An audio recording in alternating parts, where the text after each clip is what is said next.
એની ના સમજ એ મોટા મોટી દુર્બળતા છે. અને જે માણસ જ્ઞાન ને વિદ્યાથી દુર્બળ હોય એ સ્વાભાવિક છે. દરિદ્રો રસ વિક્રેતા, એ દરિદ્ર હતો, રસ વિક્રેતા, રસનો વેપારી હતો, મદિરાનો વેપાર કરતો હતો. દેવ ધર્મ પરાણમુખ, દેવ ધર્મથી વિમુખ જીવન જીવનારો. દેવ ધર્મ પરાણમુખ. વૃદ્ધ માતા પિતાની સાથે રહે છે. માતા પિતા પોતાના પુત્રને સમજાવવાનો પ્રયાસ કરે છે, પણ માતા પિતાની વાત માનવા માટે દેવરાજ તૈયાર નથી. ભગવાન મહર્ષિ વેદવ્યાસે તો મર્યાદા છોડીને બધું વર્ણન કર્યું છે, પણ એ આપણે શબ્દોની મર્યાદા ન છોડી શકીએ. શાસ્ત્ર વિરુદ્ધમાં જેટલું કરાતું હોય ને કરી શકાતું ને બોલાતું હોય એટલું બધું કરી રહ્યો છે. આવો આ દેવરાજ. પણ વૃદ્ધ માતા પિતા મહાદેવના પરમ ભક્ત છે, ભગવાન શિવજીની ભક્તિમાં રત રહે છે. પણ વિશેષતા એ છે કે ભગવાનને કોઈ ફરિયાદ નથી કરી, અને આપણે તો ફરિયાદ સિવાય બીજું કઈ કરતા નથી. ભગવાનને કોઈ કહ્યું નથી કે ભગવાન આપે અમને દીકરો આવો આપ્યો. મદિરા પાન કરનારો, જુગાર ખેલનારો, અભક્ષનું ભક્ષણ કરનારો. ભગવાનને બસ એટલું કહે છે, અમારા કોઈ જન્મનું કોઈ અમારું કોઈ કુકર્મ છે એનું ફળ આ મળ્યું છે. ભગવાનને ફરિયાદ નથી કરી. અને આપણે સૌ ભગવાનને ફરિયાદ કરીએ, યાદ નથી કરતા. વૃદ્ધ માતા પિતા પાસે શીખવાનું છે. એટલો દીકરો દુરાચારી છે, એટલો દુષ્ટ દીકરો છે, પાપાચાર કરનારો છે, શાસ્ત્ર વિરુદ્ધમાં જીવન જીવનારો છે, છતાં ભગવાનને કોઈ ફરિયાદ ન કરે. અને ભગવાનને ઉપરથી એમ કહે કે ભગવાન અમારો કોઈ જન્મનું કોઈ એવું કોઈ કર્મ હશે, પાપ કર્મ અમે કર્યું હશે, અને ફલ સ્વરૂપે અમે ભોગવી રહ્યા છે. પણ માતા પિતા છે, જરૂર પુત્રની ચિંતા થાય છે. અને વર્તમાન યુગની અંદર દરેક મા બાપ પોતાના સંતાનોથી દુઃખી છે. ભલે કોઈ જાહેર ન કરી શકે, બાકી કોઈને કોઈ રીતે ડિસ્ટર્બ થયેલા માતા પિતા છે. અંદર કોઈને કોઈ હૃદયના ખૂણે હર માતા પિતા કોઈને કોઈ રીતે પોતાના સંતાનોથી ચિંતિત છે, દુઃખી છે. ભલે દુઃખ વ્યક્ત ન કરે એ અલગ બાત હે. અંગત રીતે તમે તેની પાસે બેસો તો તરત વાર્તાલાપ નીકળો. મોટા મોટા ધનપતિઓ એ તો વધારે દુઃખી છે. ઝૂંપડામાં રહેનારા કરતા પણ એ લોકો વધારે ડિસ્ટર્બ થયેલા છે. પણ વિશેષતા એ છે કે ભગવાન મહાદેવની ભક્તિમાં રત રહે છે. ભગવાનને ફરિયાદ નથી કરતા. ભગવાન તેમને આવો દીકરો શા માટે આપ્યો છે? બસ મહાદેવની ભક્તિમાં નિરંતર પ્રવૃત્ત રહે છે. સમય જવા લાગ્યો, સમય નીકળવા લાગ્યો છે. પુત્રને જરૂર સમજાવવાનો પ્રયાસ કરે છે કે બેટા આ તું જે કરી રહ્યો છે ને દુઃખનો માર્ગ છે, પતનનો માર્ગ છે. મદિરાપાની પતનનો માર્ગ છે, જુગાર રમવો પતનનો માર્ગ છે, અભક્ષનું ભક્ષણ કરવું પતનનો માર્ગ છે. કોઈ પણ પ્રકારનું વ્યસન તમને કોરી ખાય છે.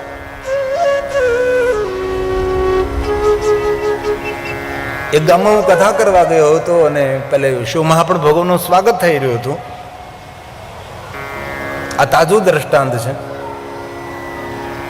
એટલે પેલું શિવ મહાપ્રભુ ભગવાનની આરતી ઉતારવા માટે દીપ પ્રજ્વલિત, એટલે પવન લાગ્યું એટલે દીપ પૂજાઈ ગયો. સીધી વાત છે.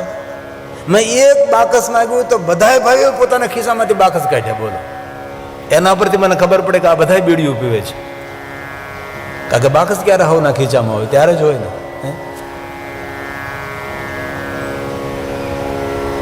કોઈ પણ પ્રકારનો વ્યસન આપણને કોરી ખાય છે. એ હક પણ ન રાખે. આ વૃદ્ધ માતા પિતા પોતાના દીકરાને બહુ સમજાવે છે, બહુ પ્રેમની ભાષામાં પ્રેમાળ શબ્દોમાં સમજાવે છે. પણ એટલો દુરાચારી દીકરો છે કે મા બાપની વાત માનવા માટે તો તૈયાર નથી, સાંભળવા માટે તૈયાર નથી.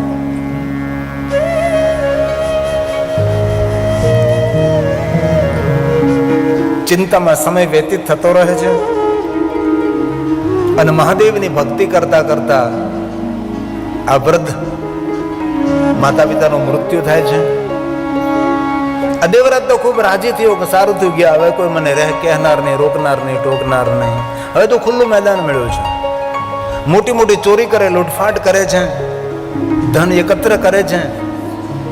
પોતાના જેવા જ પોતાના મિત્રો, કારણ કે કોઈ માણસની ઓળખાણ તેનું સર્કલ છે, તેનું મિત્ર સર્કલ છે, તેની સાથે રહેનારા માણસો તેની ઓળખાણ હોઈ શકે છે. કોઈ દીકરીની સગાઈ કરવી હોય તો જેની સાથે સગાઈ કરવાની હોય એને બહુ પૂછવાની જરૂર નથી. એને કોની કોની સાથે મિત્રતા છે, એના ભાઈબંધો કેવા છે, એના પરથી તેની રૂપરેખા ખબર પડી જાય. એના જેવા તેના મિત્રો બધા જ સાથે બધી મહેફિલો કરે છે, નહીં કરવાનું બધું કરે છે. અહીં તો ભગવાન મહર્ષિ વેદવ્યાસજીની કલમ ચાલે પછી કમાલ કરે. એમાં કોઈ મર્યાદા ન હોય એવા બધું લખી નાખે, ભાઈ આવા પાપ કરતો હતો, આવા કર્મો, આવા કુકર્મો કરતો હતો. સમય વીતવા લાગ્યો છે. ભરચક યુવાની છે. માતા પિતાનો એક ડર હતો, એ ડર પણ જતો રહ્યો છે. પણ બન્યું એવું, જ્યાં સુધી યુવાની હતી ચોરી કરતો રહ્યો, લૂંટ કરતો રહ્યો, જુગાર રમતો રહ્યો, મદિરા પાન કરતો રહ્યો, નહીં કરવાના કુકર્મો કરતો રહ્યો. સમય હાથમાંથી સરી ગયો છે. અને ધીરે ધીરે દેવરાજની વૃદ્ધાવસ્થાનો પ્રારંભ થયો છે. અને આ જીવનને આ વાત ગંભીર છે. હાથમાંથી સમય ક્યારે સરી જાય છે ને એની આપણને ખબર નથી રહેતી. અને ગુમાયેલું બધું પાછું મળે છે, પણ આપણા જીવનનો ગયેલો સમય પાછો, ભૂત ભવિષ્ય કોઈ દિવસ પાછો નથી મળતો. હવે આ દેવરાજની વૃદ્ધાવસ્થાનો પ્રારંભ થયો. શરીરમાં રોગ ફૂટી નીકળ્યા, કારણ કે અભક્ષનું ભક્ષણ કરનારો માણસ હતો. અનેક પ્રકારે વ્યસન કરતો હતો. અને જીવનમાં જુગાર, મદિરાપાન, કઈ રીતે માણસ પોતાની વૃદ્ધાવસ્થામાં સુખી થાય? કારણ કે વૃદ્ધાવસ્થાને સુખી કરવી હોય તો યુવાનીમાં સાવધાન રહેવું પડે ને. હવે ચોરી કરી શકતો નથી, લૂંટ કરી શકતો નથી, તેથી આ દેવરાજ દુઃખી થવા લાગ્યો છે. નગરમાં ભટકવા લાગ્યો છે. પોતાની સાથે રહેનારા, વાહવાહી કરનારા અને ખુશામત કરનારા મિત્રોની પાસે જાય છે, પણ કોઈ મિત્રો તેની સાથે રહેવા માટે હવે તૈયાર નથી. કારણ કે આ તો દુનિયા છે. જ્યાં સુધી સારા દિવસો હોય ત્યાં સુધી સૌ ચારો તરફથી પ્રશંસા થતી હોય છે. અને જ્યારે નબળા દિવસો આવે ત્યારે કોણ પ્રશંસા કરે, કોણ સાથે રહે? દેવરાજ કિરાતોના નગરમાં ભટકવા લાગ્યો છે. ગડપણ વધવા લાગ્યો છે. અને ગડપણ એટલું બધું જોરથી વધે છે, મોટા થતા બહુ વાર લાગે, પણ ગડપણની વૃદ્ધિ થતા વાર નથી લાગતી. જોતામાં ગડપણ આવી જાય, ખબર ન પડે. ચાલવાની શક્તિ, બોલવાની શક્તિ, સાંભળવાની શક્તિ, પાચન શક્તિ, દરેક શક્તિઓ મંદ પડે છે. અને વૃદ્ધાવસ્થાને દિવ્ય બનાવવી તો યુવાનીમાં દરેક માણસે સાવધાન રહેવું જોઈએ. અને જે જીવનમાં ક્રાંતિ કરવી છે એ યુવાનીમાં થઈ શકે છે, વૃદ્ધાવસ્થામાં નહીં. આ માણસનું ગડપણ એટલું બધું દુઃખદ આવ્યું. વાળ વિખાઈ ગયા, પગ તરડી ગયા, કપડાં ફાટી ગયા, ચહેરો ખરડાઈ ગયો. એ ગાંડો એક પાગલ માણસ હોય તેવી રીતે, નથી ઘરમાં ખાવા માટે, નથી કપડાં પહેરવા માટે, દુઃખી છે. લોકોને દ્વારે દ્વારે ભટકે છે, ભાઈ મને ખાવાનું આપો ને. અરે ભોજનની ક્યાં વાત કરો? કોઈ આવકાર આપવા માટે તૈયાર નથી. દુઃખી થયો દેવરાજ. શા માટે દુઃખી થયો? કારણ કે યુવાનીમાં સાવધાની નહીં રાખી. અને દરેક યુવાને પોતાની યુવાનીનો સમય ગુમાવવો નહીં જોઈએ. એક એક પલ મૂલ્યવાન હોય છે યુવાનીની અંદર. અને બહુ સમય ઓછો હોય છે યુવાનીનો. અને ઓછા સમયમાં ઘણું બધું કરવાનું હોય છે. પરિવારને સંભાળવાનો, પરિવાર ઉભો કરવાનો, એ પરિવારને ઠેકાણે પાડવાનો, ત્યાં ઠેકાણે માણસ પડી જતો હોય છે. દુઃખી થયો દેવરાજ. નગરમાં ભટકે છે. હવે શું કરું? નગરના લોકો અપમાનિત કરે છે, ધૂતકારે છે. આ તો ચોર છે. નહીં બોલવા જેવા શબ્દો ગામના લોકો બોલે છે. કારણ કે દેવરાજ પાસે નથી પ્રતિષ્ઠા, નથી પૈસા. અને જીવનમાં આ વાતને ખૂબ યાદ રાખવી. પૈસા ભલે ઓછા હોય પણ પ્રતિષ્ઠા તો હોવી જ જોઈએ. અને પ્રતિષ્ઠા કોને મળે? જેના જીવનમાં નિષ્ઠા હોય. નિષ્ઠાવાન માણસો પ્રતિષ્ઠા મેળવી શકે. ધર્મનિષ્ઠ હોય, કર્મનિષ્ઠ હોય અને નિષ્ઠાવાન હોય, એને સમાજમાં પ્રતિષ્ઠા મળે છે. ભલે પૈસા થોડા ઓછા હોય વાંધો નથી, પણ સમાજમાં આપણો મોભો હોવો જોઈએ. આપણે સમાજમાં આપણું વજન હોવું જોઈએ. શરીરનું વજન ભલે ઓછું હોય પણ સમાજમાં વજન હોવું જોઈએ.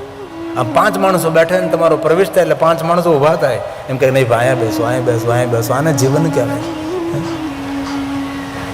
આપણે તો 5 માણસો બેઠા ને જાય ખરા, ઊભા થાય, ઊભા થઈને વૈયા જાય કે આ ક્યાં આવી પડ્યો અત્યારે. આને જીવન કહેવાય છે. આ દેવરાજે નહીં પ્રતિષ્ઠા મેળવી નહીં પૈસા મેળવ્યા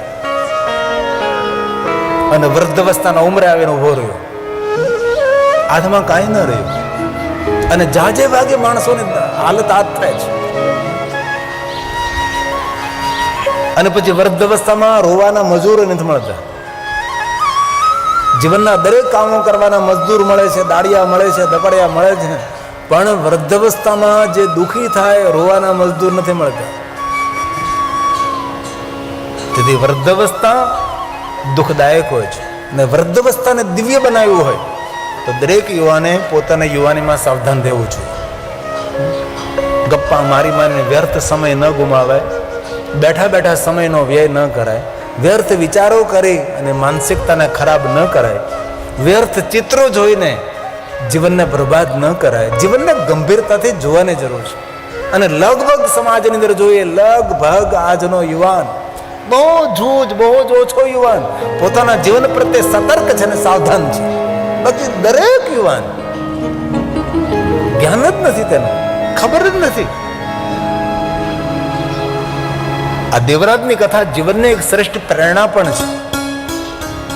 અંતે આ દેવરાજ કિરાતનું નગર છોડી અને જવા લાગે છે. ક્યાં જવું તે કઈ નક્કી નથી, બસ જવા લાગ્યો, ચાલવા લાગ્યો. શરીરમાં રોગની પીડા છે, ભૂખની પીડા છે, માનસિકતા અસ્તવ્યસ્ત છે, કારણ કે વૃદ્ધ અવસ્થા છે, નિર્ણય શક્તિ ખતમ થઈ જાય છે. બુઢાપો બહુ ભયંકર હોય છે. જેને આવ્યો છે તેને ખબર હોય છે. નિર્ણય શક્તિ ન રહે, પાચન શક્તિ ન રહે, ચાલવાની શક્તિ ન રહે, સ્મરણ શક્તિ ન રહે, સમજ શક્તિ ન રહે, યાદ શક્તિ ન રહે, અને વૃદ્ધ અવસ્થા બુઢાપો કહેવાય છે. ભજગોવિંદમ મૂઢમતી તો ભજગોવિંદમ. તેથી વૃદ્ધ અવસ્થા કોઈ સામાન્ય વસ્તુ નથી. વૃદ્ધ અવસ્થા અતિ ભયાનક છે. આદિ જગદગુરુ શંકરાચાર્ય મહારાજના આ શબ્દો છે. તેથી સાવધાની જીવનની, સાવધાની.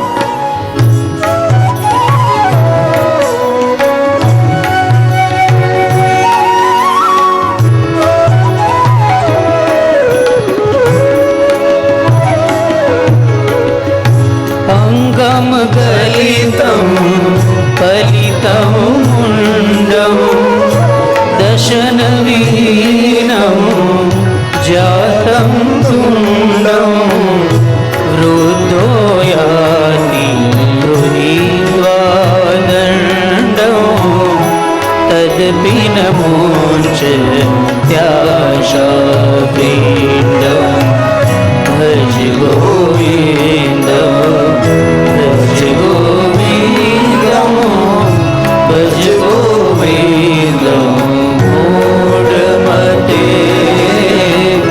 ભજ ગોવિંદમ મૂઢમતે.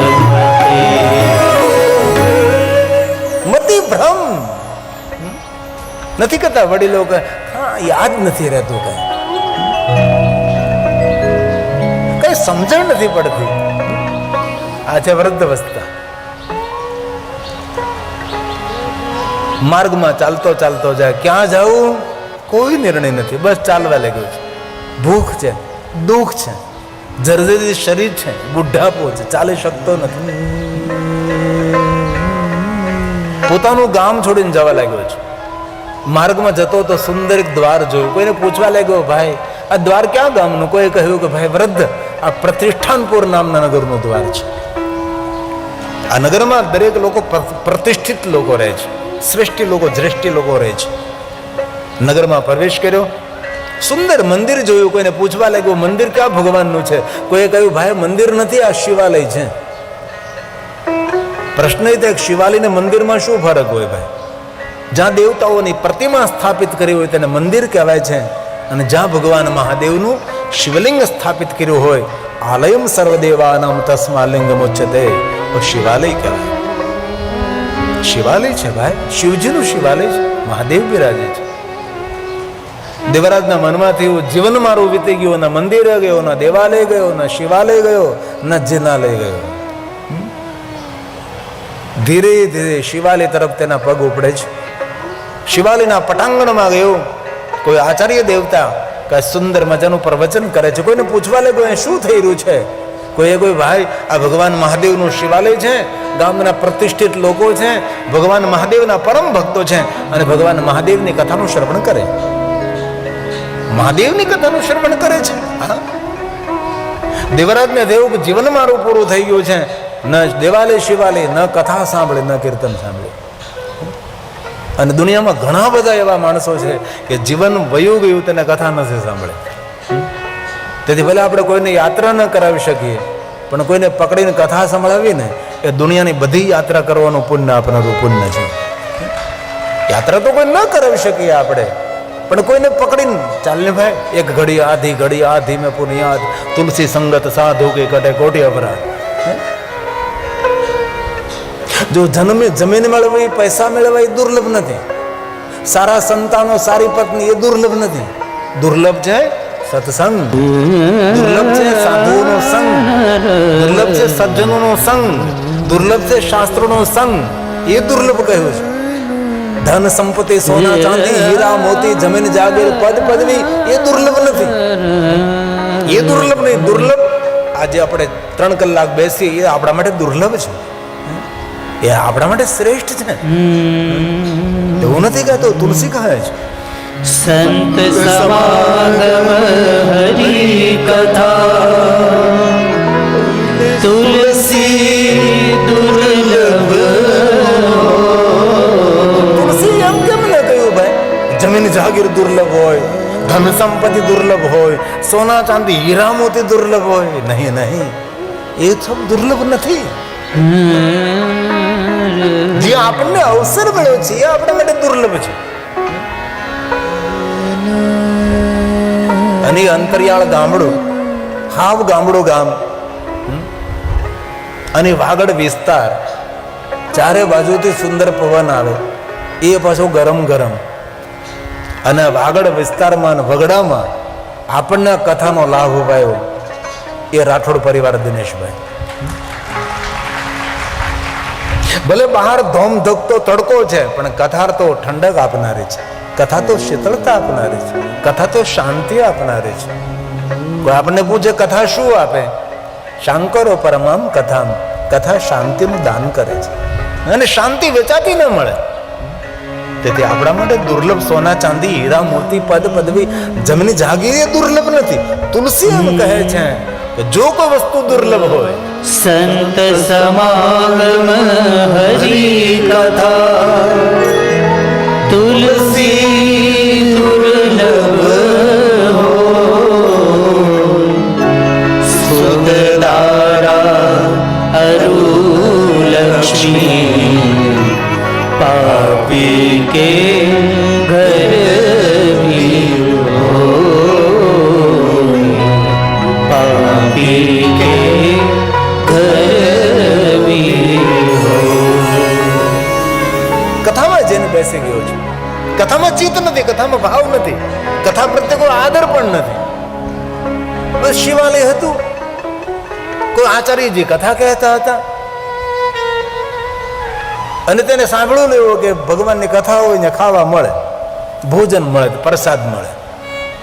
તેમને થયું કે કથા પૂરું થશે એટલે મને કઈ ભોજન મળશે. કોઈ પણ હેતુથી કથામાં આવ્યો છે, હેતુ ગમે તે હોય, પણ કથામાં તેનો મંગલ પ્રવેશ થયો અને દેવરાજ કથામાં બેસી ગયો. વૃદ્ધ શરીર છે, રોગથી ખરડાયેલો છે, કારણ કે માંસાહારી વ્યક્તિ, વ્યસન કરનારો માણસ એ ખોખલો હોય છે. અને બહુ હૃદયથી એક વાત કહું છું, શરીરને જે જરૂર ન હોય એ જઠરાગ્નિમાં નખાય નહીં. જે આપણને જરૂર જ નથી એવી વસ્તુ ખવાય પીવાય નહીં. પછી ગુલાબ જાંબુ ભલે આમાં પડ્યા હોય, પણ શરીરને જો જરૂર નથી તો ગુલાબ જાંબુ ન ખવાય. અને આપણે કેટલા માણસ ગુલાબ જાંબુ કહીએ, નથી ગુલાબ નથી જાંબુ તોય તેને ગુલાબ જાંબુ કહીએ આપણે. જે શરીરને જરૂર નથી એવો પદાર્થ જ નાખે છે એ હંમેશા રોગી થાય છે. અને ધન સંપત્તિ વૈભવ એ જીવનનું સુખ નથી, એ સગવડ છે. જીવનનું સુખ છે તંદુરસ્ત શરીર, આરોગ્ય. અને બહુ એક દિલથી વાત કહું છું, સાધુ છું. આરોગ્યને જોખમમાં મેળવી, આરોગ્યને જોખમમાં મૂકીને કોઈ દી ધન સંપત્તિ મેળવવી નહીં. બહુ હૃદયની મારી પ્રાર્થના છે. આપણા આરોગ્યને જોખમમાં મૂકી અને સંપત્તિ મેળવવાની દોટ ન મૂકવી. ઘણાએ પોતાના આરોગ્યને જોખમમાં મૂક્યું છે અને સંપત્તિ મેળવી છે. એ સંપત્તિ એ લોકો ભોગવી શકતા નથી. આપણું શ્રેષ્ઠ કોઈ ધન હોય તો આપણું આરોગ્ય છે. અને જીવન જીવવાનું સાધન ધન સંપત્તિ વૈભવ નથી. જીવન જીવવાનું સાધન એ તંદુરસ્ત શરીર છે. અને જે માણસ પોતાના આરોગ્યનું ધ્યાન નથી રાખતો એ ભગવાનનો ગુનેગાર પણ છે. અને જેની પાસે આરોગ્ય નથી એ દુનિયાનો મોટો ભિખારી પણ છે. આજે કેટલી દુઃખની વાત છે, 30, 35, 40 વર્ષના છોકરાઓ ગેસ અને એસિડિટીથી પીડાય છે. 40, 42, 45, 50 વર્ષે લોકોને કેન્સર થાય છે. સમાજમાં કેટલી મોટી ભયાનકતા ફેલાઈ રહી છે. તેથી કથાના માધ્યમથી હૃદયની મારી એક પ્રાર્થના છે કે આરોગ્યને જોખમમાં નહીં મૂકવું. મેળવેલું બધું જ વ્યર્થ દેખાશે. અને આજનો માણસ પોતાના આરોગ્યને જોખમમાં મૂકી રહ્યો છે. ફ્રીજનું ઠંડુ પાણી જો ઝેર બરાબર હોય તો ઠંડા પીણા કેટલા ભયંકર હોય. માણસ પીવે છે. આ દેવરાજ પાસે આરોગ્ય નથી, વૃદ્ધ શરીર, રોગથી ખરડાયેલો માણસ. કથામાં ચિત્ત નથી, કથામાં ધ્યાન નથી. ભક્તિ કરવા માટે પણ મનની સુમન હોવું જોઈએ, શ્રેષ્ઠ મન હોવું જોઈએ, તો ભગવાનમાં મન આપણું લાગે.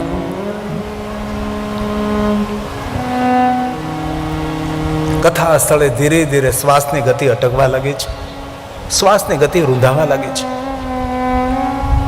અને જ્યાં શિવાલય હતું, જ્યાં ભગવાનની કથા થતી ત્યાં દેવરાજનું શરીર શાંત થયું છે. આપણે ભાષામાં મૃત્યુ થયું. સ્થૂળ શરીરની વ્યવસ્થા તો કાં સળગાવી દેવામાં આવે ને કાં દફનાવી દેવામાં આવે. પણ આપણી સ્વયંની વ્યવસ્થા તો આપણા કર્મો પ્રમાણે થતી હોય ને. એકે સારા કર્મો તો કર્યા નહીં હતા દેવરાજે. કોણ આવે લેવા? યમના દૂતો આવ્યા છે. દેવરાજને પકડીને લઈ જવાની તૈયારી કરે છે. અને પહેલા તો કહે છે ઉત્તમ કુળમાં જન્મ મળ્યો, એ તો યાદ ન રાખ્યું. મનુષ્ય જન્મ મળ્યો, દુર્લભો મનુષ્ય દેહો દેહી નામ ક્ષણ ભંગુરા. સાધન ધામ મોક્ષ કર દ્વારા પાયન જય પરલોક સ્વા. પરલોકને સાર્થક કરવા માટે અવસર મળ્યો ને અવસર ગુમાવી દીધો. જીવનનું મોટું ભાગ્ય છે કે મનુષ્ય શરીર મળ્યો છે. કીડા મકોડા પક્ષી પશુ જલચર નભચર બન્યા હોત આપણી હાલત શું હોત? એટલું સુંદર મનુષ્ય શરીર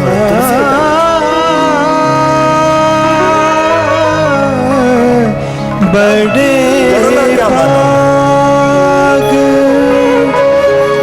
માનુષ તનુ આ તુલસીનું વચન છે, રામચરિત માનસ. બડે ભાગ માનુષ તન પાવા સુર દુર્લભ સબ ગ્રંથ સુર દુર્લભ સબ ગ્રંથ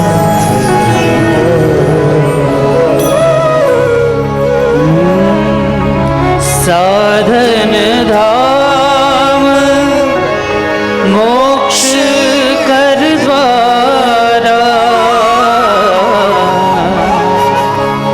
સાધન ધામ મોક્ષ કર દ્વારા પાઈને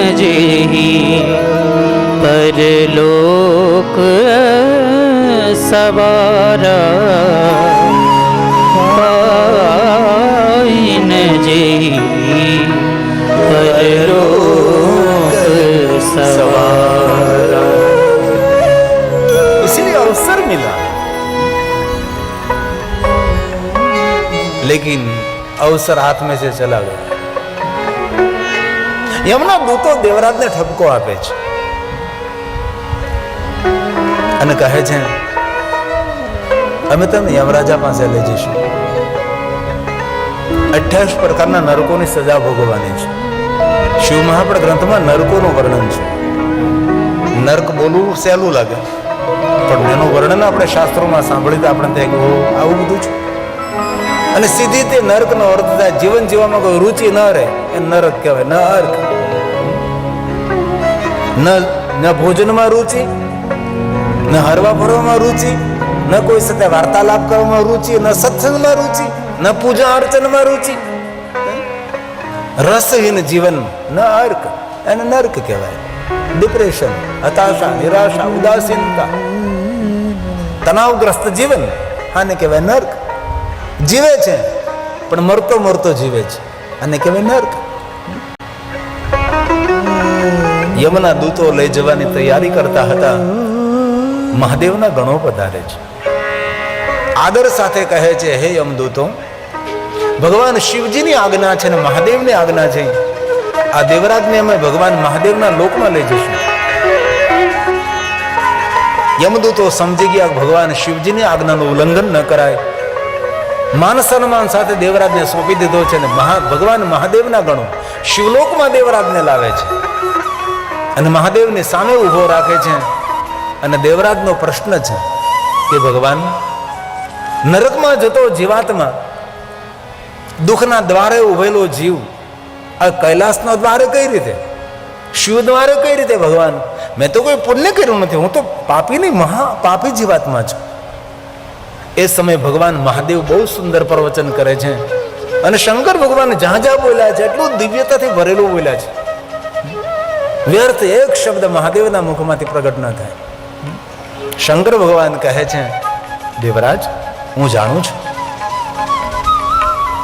આ જન્મમાં તો પુણ્ય નથી કર્યા, પૂર્વ જન્મમાં પણ તે કોઈ પુણ્ય નથી કર્યા, પણ દેવ યોગે તારો જન્મ સંસ્કારી માતા પિતાને પેટ થયો છે અને મારા પરમ ભક્ત તારા માતા પિતા તને મળ્યા છે. સાંભળ દેવરાજ, તારું જીવન પૂર્ણ થવાના આરે અંત સમયે જ્યાં મારું શિવાલય હતું ત્યાં તું પહોંચી ગયો અને શિવાલયના પટાંગણમાં શિવ મહાપણ કથા ગવાતી હતી ત્યાં તું પહોંચી ગયો અને શિવાલય ભગવાન મહાદેવની કથામાં પહોંચવાનો ભગવાન મહર્ષિ વેદવ્યાસ એમ કહે છે કે તેના માતા પિતાનું પુણ્ય હતું. ભગવાન મહાદેવ પણ કહે છે કે તારા માતા પિતાના પુણ્યના ફલ સ્વરૂપે અંત સમય તું શિવાલય પહોંચ્યો અને જ્યાં અમારી કથા ગવાતી હતી ત્યાં તું પહોંચી ગયો અને તારા માતા પિતાનું પુણ્ય છે. અને સાંભળ દેવરાજ, જે કોઈ મનુષ્ય મહાદેવની જે કોઈ મનુષ્ય શિવ મહાપણ કથાનું શ્રવણ કરે છે એ પાપી હોય કે ન પણ પાપી હોય એ મુક્તિનો અધિકારી છે. આ શ્લોક સ્વયં મહાદેવ બોલ્યા છે.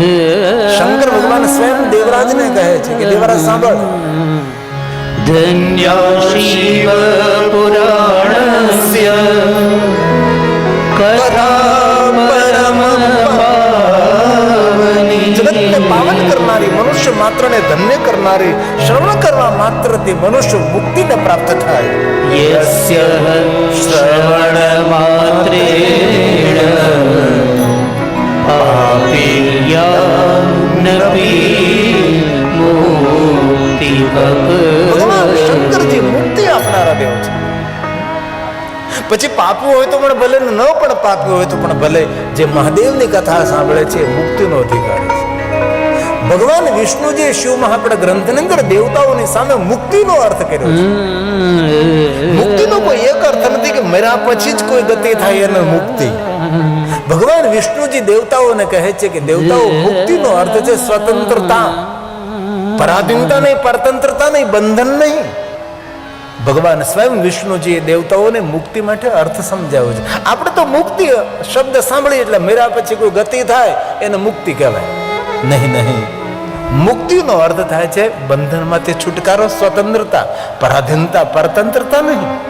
રોગમાંથી મુક્તિ, कर्जे में थे मुक्ति, चिंताओं से मुक्ति, छुटकारो.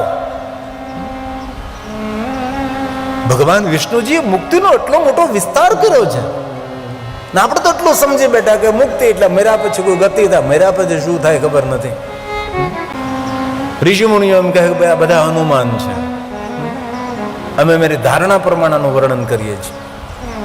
તેથી શું મહાપડ ગ્રંથમાં ભગવાન મહાદેવ સ્વયં કહે છે કે પાપી હોય પણ ન પણ પાપી હોય સૌ મુક્તિના, પાપમાંથી મુક્તિ મળે, દુઃખમાંથી મુક્તિ મળે, વ્યાધિમાંથી મુક્તિ મળે, ઉપાધિમાંથી મુક્તિ મળે, ચિંતામાંથી મુક્તિ મળે.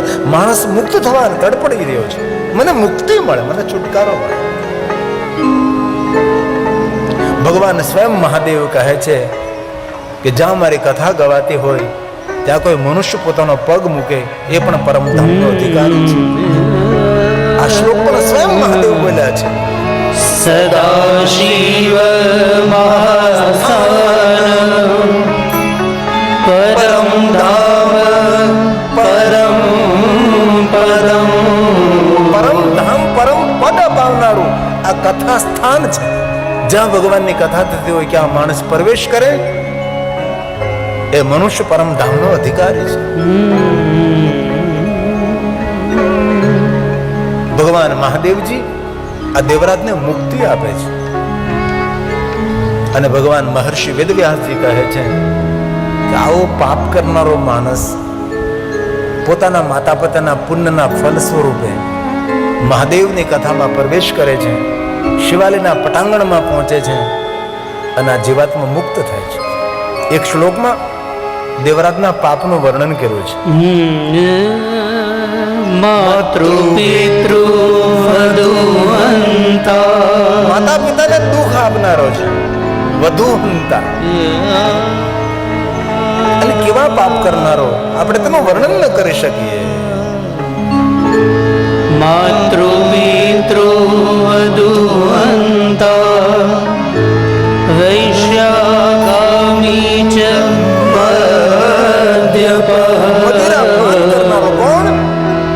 દેવરાજો દ્વિજસ્તત્ર